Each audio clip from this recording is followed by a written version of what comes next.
छात्रों का पैसा, हमारा पैसा, गरीब मजदूर किसान के बच्चा का पैसा प्रोफेसर के परिवार के साथ। कल 10 बजे से भूख हड़ताल पे आमरण अनशन पे बैठा बीजेपी की मेंबर हैं अभी और पूर्व मंत्री रह चुकी हैं।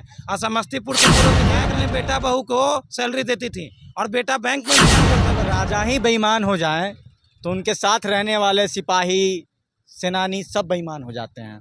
नमस्कार, आप देख रहे हैं दीक्षा की आवाज और मैं हूं आपके साथ दीक्षा। पाटलिपुत्र विश्वविद्यालय के छात्र लगातार कुलपति के बढ़ते हुए भ्रष्टाचार और अपनी मांगों को लेकर हंगामा कर रहे हैं और आज गर्दनी बाग में धरना प्रदर्शन कर रहे हैं। तमाम छात्र जो हैं आमरण अनशन पर बैठे हैं, उनसे बात करके जानेंगे क्या कुछ उनकी मांगे हैं और क्या समस्याएं जिनको लेकर आज हम लोग का मांग है जो बिहार के जो प्रतिष्ठित विश्वविद्यालय है, पाटलिपुत्र विश्वविद्यालय और तिलका मांझी विश्वविद्यालय, दोनों के भ्रष्ट कुलपति को पदमुक्त करने के लिए हम लोग यहाँ पर भूख हड़ताल पर बैठे हुए हैं।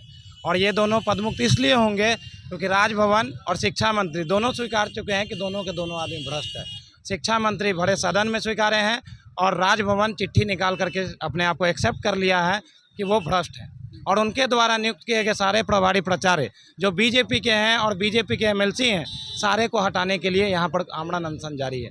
और जो बीजेपी से नहीं भी हैं उनको भी हटाने के लिए है। तकरीबन 1-1.5 महीने से आप लोग ये हंगामा कर रहे हैं। इससे पहले भी आप लोगों ने यूनिवर्सिटी के पास किया था हंगामा, लेकिन उसके बाद भी तो आपकी बातें नहीं सुनी गई। तो क्या धरना करने के बाद 6 महीना से हंगामा चल रहा है और सारा लेटर जो है राष्ट्रपति महोदय तक को दे दिया गया है बिहार प्रदेश युद्ध कांग्रेस के द्वारा। लेकिन जब राजभवन मार्च, राज्यपाल से मुलाकात, जब बहुत तरह का बात अंदरूनी पता चला कि सेंट्रल मिनिस्टर तक का इसमें हाथ है, तब जाके हम लोग बिहार प्रदेश युद्ध कांग्रेस का टीम आज कल 10 बजे से भूख हड़ताल पे आमरण अनशन पे बैठा है। और जो ये VC जो तरह जगह जगह से फ़ोन करवा करके कोशिश कर रहे हैं कि आंदोलन को तोड़ दिया जाए, तो ये आपके माध्यम से मैं जवाब देना चाहता हूं कि बिहार प्रदेश युद्ध कांग्रेस आंदोलन को नहीं तोड़ेगा और भूख हड़ताल आमरण अनशन चलता रहेगा, चाहे वो किसी को भी फ़ोन कर ले। और बीजेपी के जो एमएलसी हैं प्रोफेसर राजेंद्र गुप्ता, वो जब तक पद से नहीं हटेंगे आमरण अनशन जारी रहेगा। किस तरह का भ्रष्ट है कुलपति के द्वारा किया? देखिए, आपके तो सबसे पहले आपके चैनल को हम धन्यवाद देना चाहते हैं कि आप इस आंदोलन को प्रमुखता से उठा रहे हैं। यूनिवर्सिटी में RK सिंह के द्वारा इतना भ्रष्टाचार बढ़ गया है कि कुछ का प्रत्येक कॉलेज में सीनियर प्रोफेसर के रहते हुए भी प्रभारी नियुक्ति किया जा रहा है। उसमें भी नालंदा में 15 लाख रुपए लेकर और पटना में 30 लाख रुपए लेकर प्रचार महोदय को बहाली किया जा रहा है। उसमें भी जब छात्रों के रिजल्ट की बात आती है तो VC के द्वारा जानबूझकर छात्रों को प्रमोटेड किया जाता है ताकि छात्रों से अवैध वसूली की जाए। देखिए, हमारा यूनिवर्सिटी पाटलिपुत्र यूनिवर्सिटी किस किस में नंबर 1 है? सबसे पहला भ्रष्टाचारी में नंबर 1 है, छात्रों से अवैध पैसा वसूली में नंबर 1 है, प्रचार बनाने में 15 लाख और 30 लाख रुपया लेकर बनाने में नंबर 1 है, छात्रों को जानबूझकर प्रमोटेड कर दिया जाता है उसमें नंबर 1 है। और छात्र जब फॉर्म भरते हैं और छात्रों के अकाउंट से पैसा कट जाता है और छात्र का फॉर्म नहीं भराता है, रिकॉर्ड नोट फंड आता है, उसमें भी छात्रों का भी कम से कम करोड़ों रुपया छात्रों को यूनिवर्सिटी के द्वारा लौटाया नहीं जा रहा है, इसमें भी नंबर 1 है। और RK सिंह के द्वारा जब हम लोग आवेदन देते हैं, जब बोला जाता है तो बोलते हैं कि हमको ऊपर तक आती पहचान है, हमको कुछ नहीं होगा। देखिए किस तरह से जब हम लोग आंदोलन कर रहे थे तो RK सिंह के द्वारा किस तरह से अवैध व्यवहार किया जाता है और हम लोग को देखिए किस तरह से हम लोग को गाली गलौज किया जाता है छात्रों के साथ। और ये गाली गलौज के माध्यम से छात्रों को दिखाया जाए, बोला जाता है कि अरे तुम यूनिवर्सिटी में क्या करने के लिए आया, तुम सब छात्र नहीं हो, तुम सब अति दंगाकारी हो, अति भ्रष्टाचारी हो। तो इससे इनसे बड़ा भ्रष्टाचारी आज के समय में कौन हो सकता है जो छात्रों से अवैध वसूली किया जा रहा है। और कल 15 अगस्त है, अगर ये भ्रष्टाचारी अगर कल 15 अगस्त को झंडा आंदोलन फहराते हैं तो हम सब जब तक ये सब भ्रष्टाचारी जितने भी कॉलेज में भ्रष्टाचारी प्रिंसिपल को नियुक्ति किए हैं और ये पूर्व भी अति VC हैं जो RK सिंह, अगर जब तक इनको पद मुक्त नहीं किया जाता तब तक हम लोग आंदोलन करेंगे और तब तक आमरण अनशन पर बैठे हुए रहेंगे। सवाल है, हमारा देश 1947 में आजाद हुआ, तो क्या हमारा देश अभी तक भ्रष्टाचार से आजाद हुआ? भ्रष्टाचार से आजाद नहीं हुआ, क्योंकि जब से 2014 से बीजेपी बनी तो और बीजेपी के शासन में भ्रष्टाचारी बढ़ गया। नरेंद्र मोदी बोलते हैं कि हम युवाओं की सरकार है, युवाओं को देख रहे हैं। तो अब जब युवाओं की सरकार है, जब युवाओं की बात करते हैं तो आप प्राइवेटाइजेशन क्यों कर रहे हैं? यानी प्राइवेटाइजेशन करने का मतलब है कि युवाओं के हक को छीन रहे हैं। यूनिवर्सिटी में आप पैसा लेकर VC की नियुक्ति कर रहे हैं, यानी और VC जब नियुक्ति होते हैं पैसा देकर, तो ये VC क्या करते हैं, छात्रों से जबरन पैसे की वसूली करते हैं। तो यानी आप युवाओं का हक मार रहे हैं। तो आप किस मुंह से कहते हैं कि हम युवाओं के लिए आए, भाजपा युवाओं की सरकार है? हम तो खुलेआम कहते हैं कि भाजपा युवाओं की सरकार नहीं है, भाजपा युवा विरोधी है, छात्र विरोधी है, देश विरोधी है। कल बीपीएससी वालों ने प्रोटेस्ट किया है और उसके बाद उन पर लाठीचार्ज हुआ, सुना होगा आपने। अभी आप लोग धरना प्रदर्शन कर रहे हैं, अगर आप लोगों के साथ ऐसा कुछ हो जाए?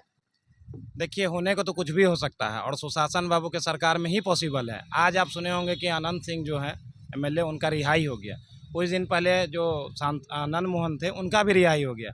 और आप एक और चीज़ सुने हैं कि जो क्वेश्चन लीक होता है उसके खिलाफ एक कड़ा कानून बना है, लेकिन जिस दिन उनका कोई आदमी इस क्वेश्चन लीक में फंसेगा उस दिन उस कानून बदल के एक नया कानून आ जाएगा। जो फंसा है मतलब उसको बाहर निकालने का कानून। एक माफिया ये है डॉक्टर सीता सिन्हा, मालतीधारी कॉलेज नौबतपुर में अभी प्रिंसिपल हैं, इससे पहले BD कॉलेज में थी।